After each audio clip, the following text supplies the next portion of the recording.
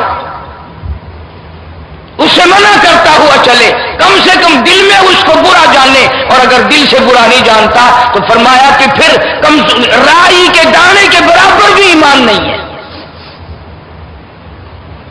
کسی قسم کی برائی ہو، نشے کی برائی ہو، حرام خوری کی برائی ہو، کوئی برائی بھی ہو، جو اس کو برا نہیں جانتا، حدیث پاک کا فیصلہ ہے، محمد کریم صلی اللہ علیہ وسلم نے فرما دیا پھر اس کے اندر رختی کے برابر بھی ایمان نہیں ہے۔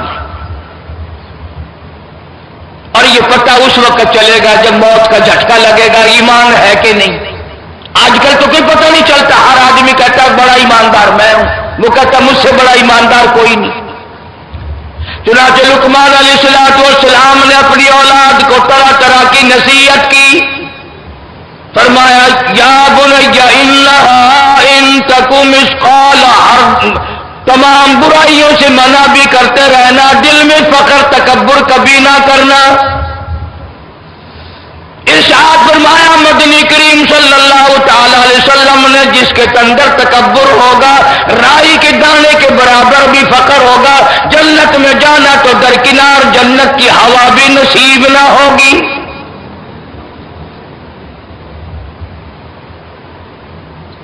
حسن و جمال کا تکبر، دولت کا تکبر، اپنی عبادت کا تکبر، یہ ساری چیزیں اللہ کو ناپسند ہیں۔ یہی وجہ ہے کہ لقمان علیہ السلام نے اپنی اولاد کو جتنی بھی موٹی موٹی دین کی ساری چیزیں تھی وہ ساری کی ساری صورت میں موجود ہے۔ یوں فرمایا ایسا نہ کر کہ قیامت کے دن تجھے مصیبتوں کا سامنا کرنا پڑے۔ اور اخیر میں اللہ پاک نے فرما دیا یا ایھا الناس اتقوا ربکم واخشوا یوما لا یجزی والد عن ولدہ ولا مولود هو جاز عن والدہ شیئا، اور لوگوں ڈرو اس وقت سے جب کوئی کسی کے کام نہ آئے، اولاد کام نہ آئے گی، ماں باپ کام نہ آئیں گے ذرہ برابر۔ ایک صحابی نے عرض کیا یا رسول اللہ صلی اللہ علیہ وسلم قیامت کب آئے گی، قیامت کب قائم ہوگی؟ فرمایا من مات فقد قام قیامت او کما قال، فرمایا جو مرد جس کی موت آ گئی اس کی قیامت بھی آ گئی، جس کی موت آ گئی سمجھو اس کی قیامت بھی آ گئی۔ مختلف سوالات کیا کرتے تھے صحابہ اکرام۔ ایک صحابی نے سوال کیا یا رسول اللہ قیامت کب آئے گی؟ کملی والے صلی اللہ علیہ وسلم کو، فرمایا قیامت پوچھ رہے ہو، کیا تیاری کر رکھی ہے قیامت کی؟ جو انتظار ہو رہا ہے قیامت کا، کیا تیاری کر رکھی ہے؟ اب نبی کے جلال کو صحابہ سمجھتے تھے نا، اور کون سمجھ سکتا ہے؟ فوراً عرض کیا صحابی نے، یا رسول اللہ میرے پاس اللہ اور اس کے رسول کا نام ہے قیامت کے لیے، اور میرے پاس کچھ نہیں ہے۔ اللہ کی محبت ہے، اس کے پیغمبر کی محبت ہے، میرے پاس قیامت کا یہ سامان ہے۔ حضور اکرم صلی اللہ علیہ وسلم نے مسکرا دیا۔ کیا شاندار جواب دیا صحابی نے، ہم قیامت کا انتظار کر رہے ہیں مار کھانے کے لیے، صحابہ کرام انتظار کرتے ہیں قیامت کے دن اللہ سے ملاقات کرنے کے لیے۔ 5 چیزیں اللہ پاک نے سورت کے اخیر میں ذکر فرمائی کہ ان 5 چیزوں کا کسی کو پتہ نہیں، کوئی نہیں جانتا کہ ان 5 معاملات کے اندر کیا بنے گا اور کیا ہوگا۔ ساری سورت لقمان کا خلاصہ ان 5 آیتوں میں اخیر میں اللہ پاک جل شانہ نے دوہرا دیا۔ پوری سورت میں جو مضمون تھا وہ 5 آیتوں میں دوہرا دیا۔ علماء کرام نے لکھا ہے،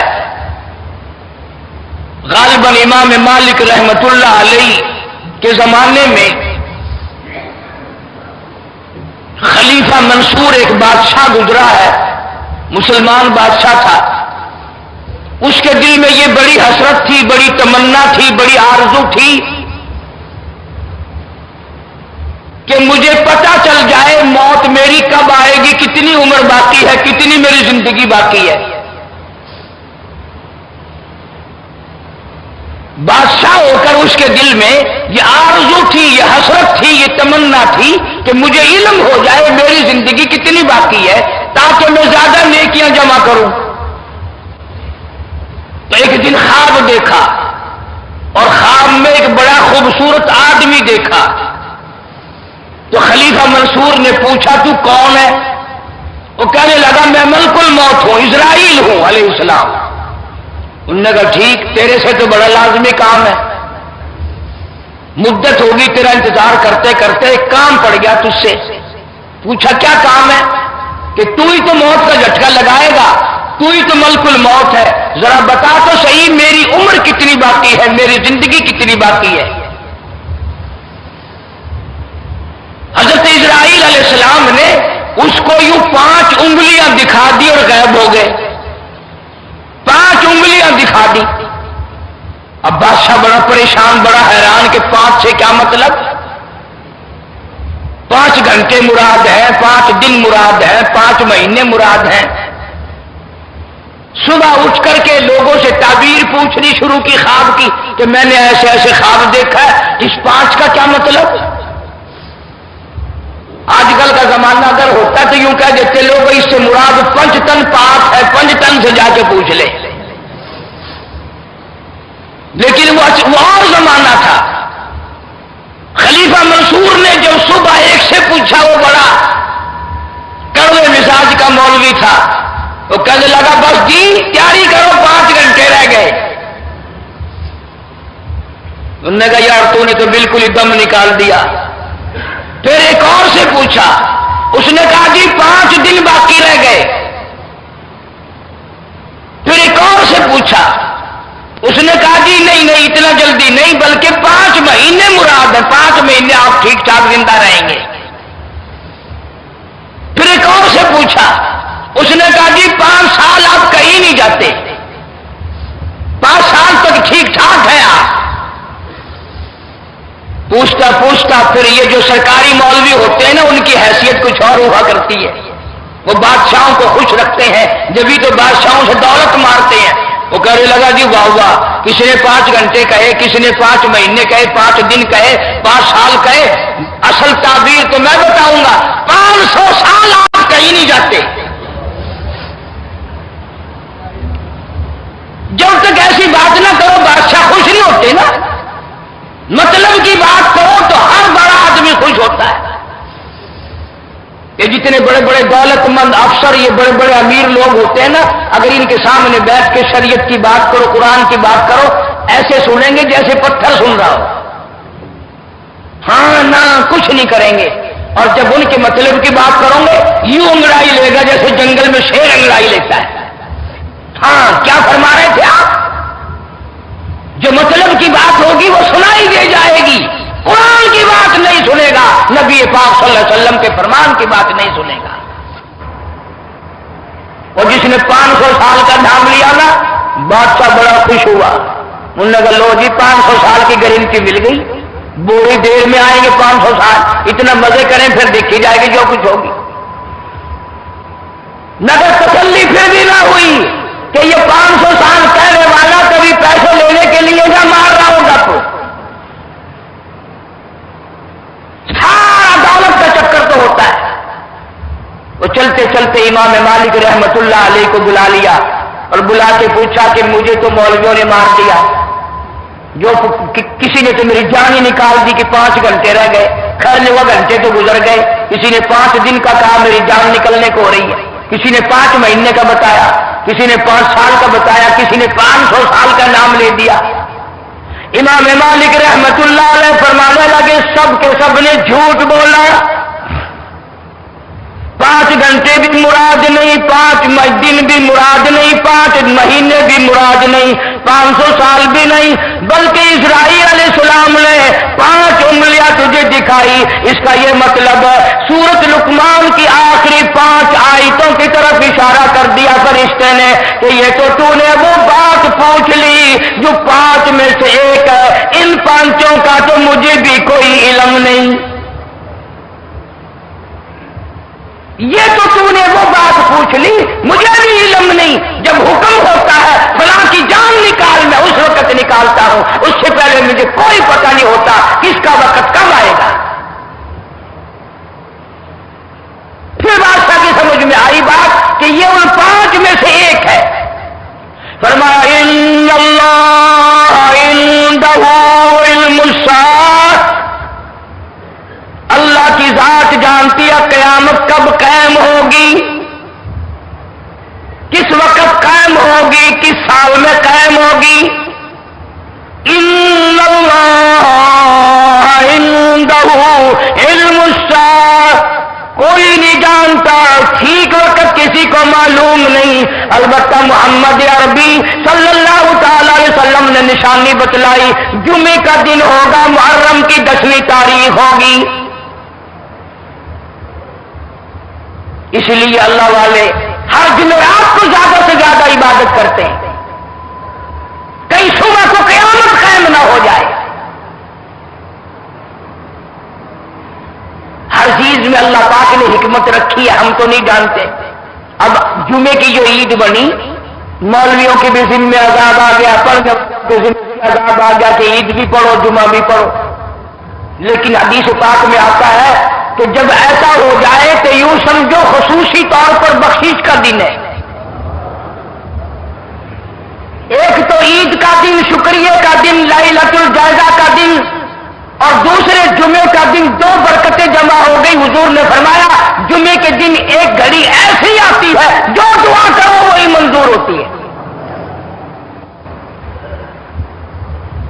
کوئی کہتا ہے کہ 2 خطبے اکٹھے ہو گئے, بادشاہ کے لیے ٹھیک نہیں, بھلے بادشاہ کو پھانسی آ رہی ہے, بادشاہ کا کیا بگڑ رہا ہے. کام تو کرنا ہم نے, یوں کو نا ہمیں تکلیف ہوتی ہے کہ ابھی عید پڑھ کے گئے تھے پھر جمعے کے لیے چلو بھائی, تکلیف تو ہمیں ہو رہی ہے. ارشاد فرمایا مدنی کریم صلی اللہ تعالی علیہ وسلم نے جب ایسا وقت آئے کہ عید الفطر ہونا چاہتا ہے,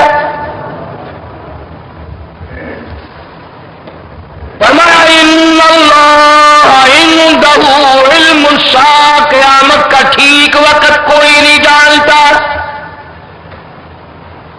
ایسی ہوش رکو گھڑی, فرمایا وَنُفِخَ فِي الصُّورِ فَإِذَا هُم مِّنَ الْأَجْدَاثِ إِلَىٰ رَبِّهِمْ يَنْسِلُونَ.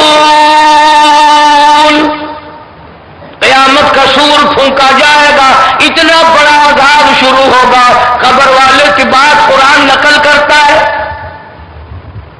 سورۃ یاسین کا ترجمہ بھی کبھی دیکھ, آمن باسنا من مرقدنا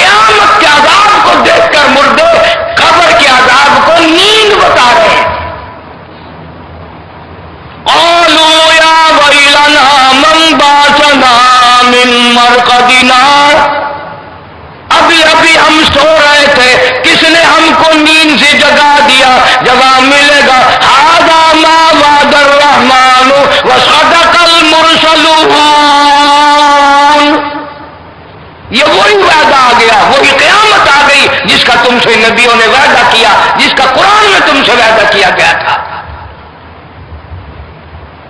تو ان 5 چیزوں میں سے ایک تو یہ چیز آ گئی کہ قیامت کا ٹھیک وقت کسی کو علم میں نہیں تھی، اور فرمایا وَيُنَزِّلُ الْغَيْثَ، کوئی نہیں جانتا بارش کس وقت ہوگی، کہاں ہوگی، کتنی ہوگی۔ وَيَعْلَمُ مَا فِي الْأَرْحَامِ، کسی کو پتا نہیں عورت کے پیٹ میں لڑکا ہے کہ لڑکی ہے، کوئی نہیں جانتا۔ فرمایا وَمَا تَدْرِي نَفْسٌ مَاذَا تَكْسِبُ غَدًا، کسی کے علم میں نہیں کل کیا بنے گی، کل میری ساتھ کیا ہو جائے گا، کل کیا مصیبت پیش آئے گی، کل کیا اچھائی پیش آئے گی، کوئی نہیں جانتا۔ اگر یوں علم ہو تو ایکسیڈنٹ سے بچنے کے لیے اس راستے سے بندہ جاوے ہی نہ۔ اگر یوں علم ہو ملک چھوڑ کر چلا جائے، ادھر سے ادھر آدمی ہو جائے، کسی کو پتہ چل ہی نہیں سکتا۔ وما تدری، ملک چھوڑ کر چلا جائے، ادھر سے ادھر آدمی ہو جائے، کسی کو پتہ چل ہی نہیں سکتا۔ وما تدری نفس ماذا تکسب غدا، کسی کے علم میں نہیں شام کو کیا ہوگا، صبح کیا ہوگا۔ فرمایا وما تدری نفس بأي أرض تموت، کوئی نہیں جانتا موت کس جگہ پہ آئے گی۔ کسے معلوم ہے سمندر میں آئے گی، خشکی میں آئے گی، ہوائی جہاز میں آئے گی، یا زمین پہ آئے گی، آپریشن روم میں موت آئے گی، یا تڑپ تڑپ کر سڑک پہ ایکسیڈنٹ میں موت آئے گی، یا بیوی بچوں کے سامنے تڑپ تڑپ کے مرنا پڑے گا، بنگلہ دیکھتے ہوئے موت آئے گی، یا کوٹھی کو دیکھتے ہوئے موت آئے گی، یا خداوند کریم کا قرآن دیکھتے ہوئے موت آئے گی، کلمہ پڑھتے ہوئے موت آئے گی، یا شراب پیتے ہوئے موت آئے گی، اللہ کی ذات جانتی ہے۔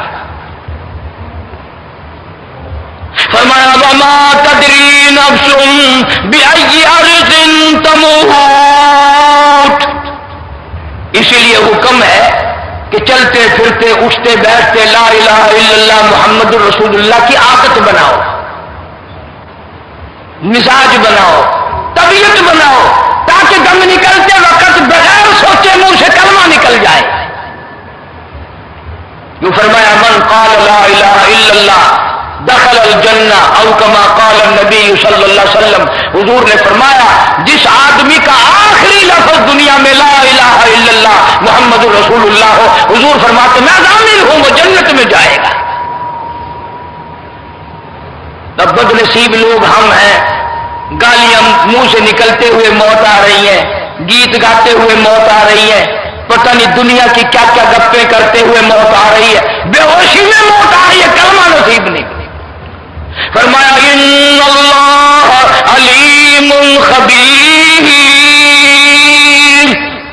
ان ساری چیزوں کے جاننے والا میں ہوں، میرے سوا کوئی نہیں۔ کیوں؟ اس لیے قیامت کے دن بھی میرا اعلان ہوگا لمن الملک اليوم، ہے کوئی بادشاہ آج دم مارنے والا؟ کون حکمراں ہے؟ آؤ سامنے بادشاہ کہاں گئے؟ فرمایا للہ الواحد القہار، میں خدا کی بادشاہت ہے، قیامت میں بھی بعد میں بھی پہلے بھی میری بادشاہ چلتی ہے۔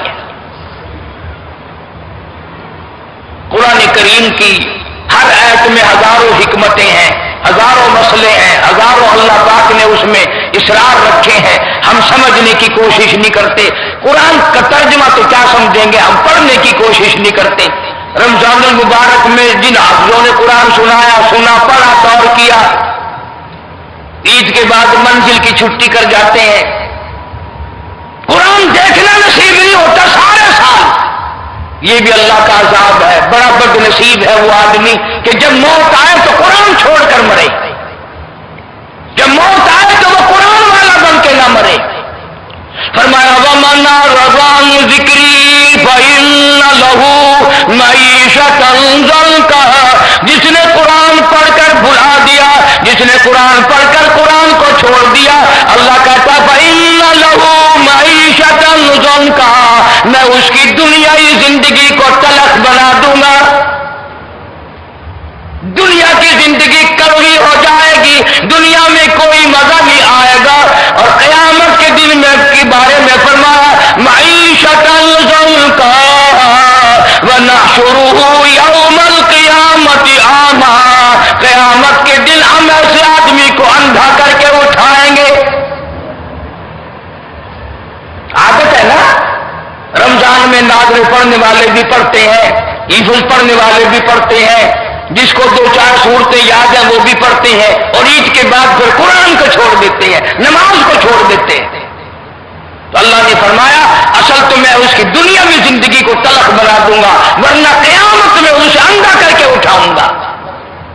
پھر فرمایا قیامت میں وہ روے گا، پچھتاوے گا، ٹھوکریں کھائے گا، ٹکرے کھائے گا، اور کہے گا قال رب لم حشرتنی اعمیٰ وقد كنت بصیرا، الہی میں دنیا میں دیکھنے والا تھا، آج یہ ٹھوکریں کیسی، آج یہ ٹکریں کیسی، آج یہ پریشانیاں کیسی۔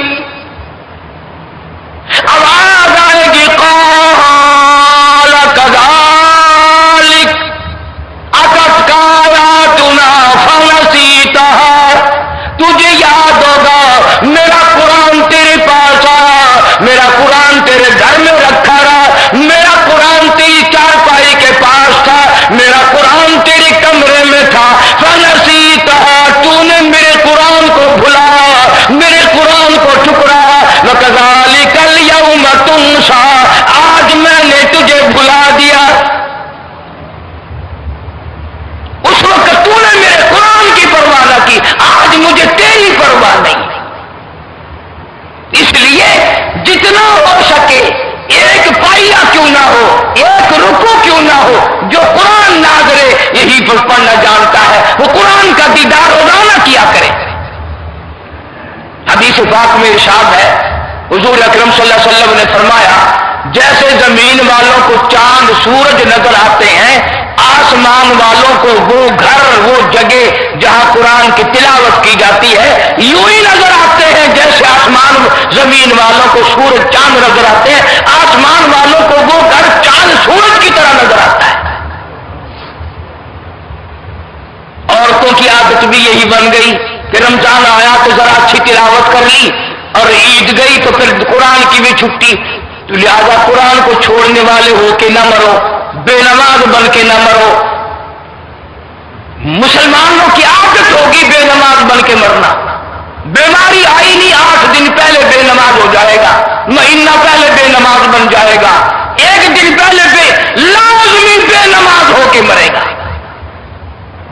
اور خاتمے کا اعتبار ہے، ساری زندگی کی نیکیاں ختم ہو جاتی ہیں اگر مرتے وقت آدمی نماز کو چھوڑ کے مر جائے۔ مولانا محمد یوسف صاحب سب کا جو رحمت اللہ علیہ تبلیغی جماعت کے امیر، شیخ الحدیث مولانا محمد زکریا صاحب رحمت اللہ علیہ کے داماد تھے۔ شیخ الحدیث صاحب نے خود لکھا ہے کہ میری بیٹی تھی اور مولانا محمد یوسف صاحب رحمت اللہ علیہ کی گھر والی تھی، اتنی بیمار لیٹے لیٹے سر کے اشارے سے نماز پڑھ رہی تھی، رکوع کا اشارہ کیا تو زندہ تھی، تھوڑا سا زیادہ اشارہ سجدے کا کیا اسی میں جان نکل گئی، سجدے کے اشارے میں جان نکل گئی، سجدے کے اشارے میں موت آ گئی۔ کیا خوش نصیب ہیں وہ لوگ جن کی موت سجدے میں آ جائے، کتنا خوش نصیب ہے وہ آدمی جس کی موت قرآن پڑھتے ہوئے درود پاک پڑھتے ہوئے موت آ جائے۔ جب یہ فکر ہوگا، جب یہ طبیعت میں لگن ہوگی تو استغفار کی عادت ڈالو، درود پاک کی عادت ڈالو، کلمہ طیبہ کا ورد کرو، چلتے پھرتے اٹھتے بیٹھتے، ایک تو نیکیاں بڑھیں گی، اعمال بڑھیں گے، اور ایک مرتے وقت کلمہ نصیب ہو جائے گا۔ اللہ تعالی ہم سب کو آخری وقت میں کامیاب فرمائے اور ایمان کے ساتھ ہم سب کا خاتمہ بالخیر فرمائے۔ وآخر دعوانا ان الحمدللہ رب العالمین۔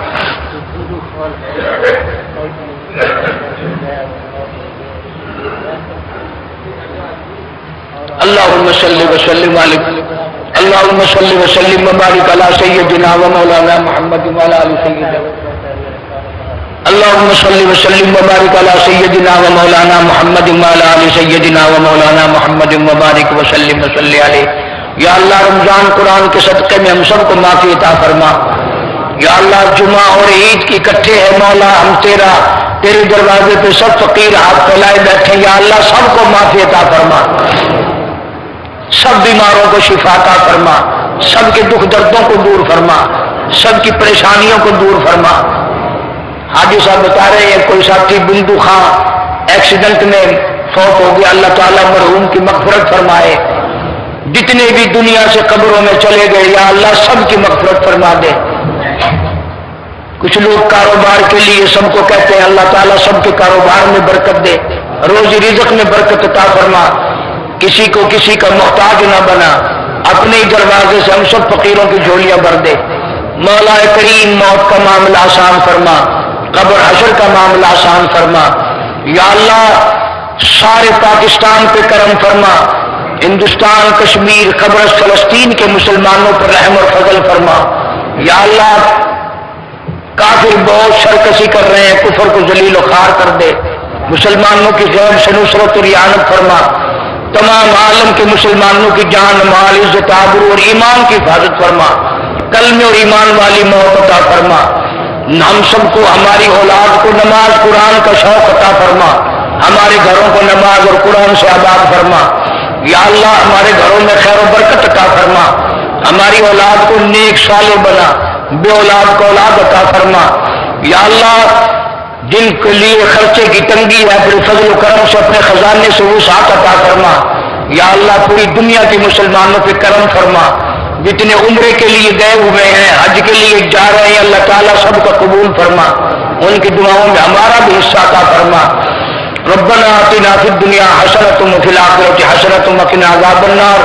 دور کے نزدیک کے جتنے میرے مدرسے کے خدمت گزار ہیں اللہ تعالیٰ مال و جان میں کروڑوں گنا خیر و برکت عطا فرما. یا اللہ جو بیمار ہیں اللہ پاک ان کو شفا کاملہ عاجلہ مستمرہ عطا فرما. دور کے ہوں، نزدیک کے ہوں، اسپتالوں میں ہوں، گھروں میں ہوں، یا اللہ سب کی بگڑی بنا دے. سب کی پریشانیوں کو دور فرما، مشکلوں کو آسان فرما.